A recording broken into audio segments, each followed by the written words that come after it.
Good day, everyone. I'm presenting the solution for the CAS Entrepreneurs Club activity, which involves using functions to model the club's financial situation. The goal is to determine their profit and their break-even point for selling custom notebooks. So, the question is, what is the total profit if they sell 60 notebooks and 150 notebooks? Next is how many notebooks must be sold to break even. So the given is selling price per notebook is 45 pesos. Cost per notebook is 25 pesos. Fixed expenses is 1,200. Let X represent the number of notebooks sold.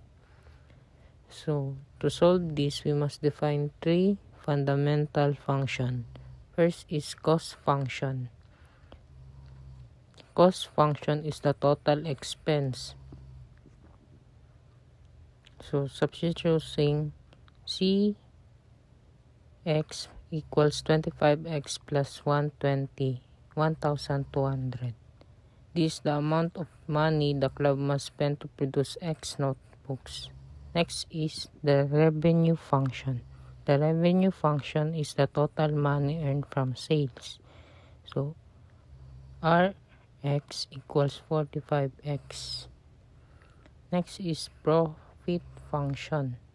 The most crucial function is profit, which is revenue minus cost. Px equals Rx minus Cx, which will be Px equals 45x minus 25x plus 1,200. We will minus the 45x minus 25x.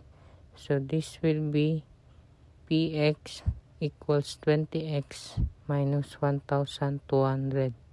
The value P20 is our profit per notebook, also known as the contribution margin.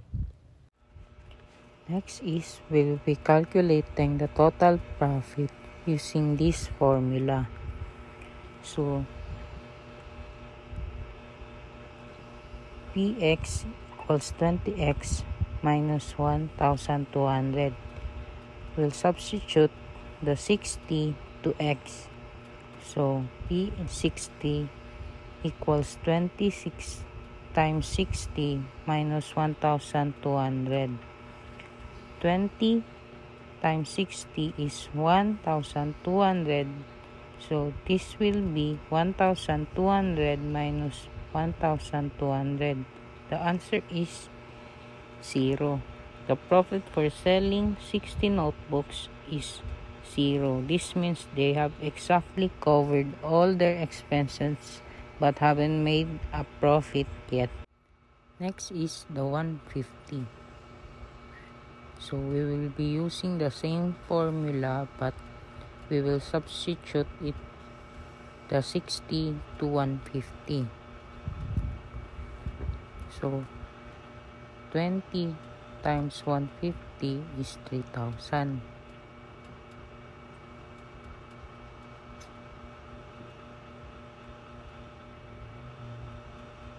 So 3,000 minus 1,200 is 1,800. So this is the total profit for the school event if they sell 150 notebooks. So for task B, how many notebooks must be sold to break even? The break even point occurs when the profit is 0. So Px equals 0. We set our profit function equal to 0 and solve for x.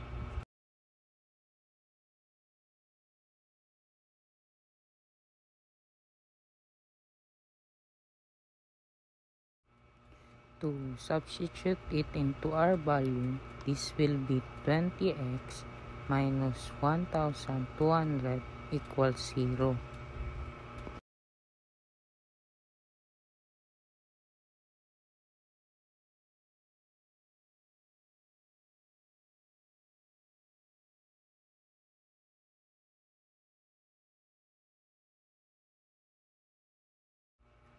So the next step is we will transfer the 1,200 to the 0. So it will be turned into positive. So 20x equals 1,200. So the next step is we will divide both sides by 20. Next is to get the x, we will cancel the same values to get the x. So 1,200 divided by 20 is 60. The club must sell 60 notebooks to break even. This confirms our result from the first part of the task A. In summary, by defining our functions for cost, revenue, and profit, we successfully solved both tasks. The club breaks even at 60 notebooks and their fundraising goal yields a 1,800 pesos profit if they sell 150 notebooks. Thank you.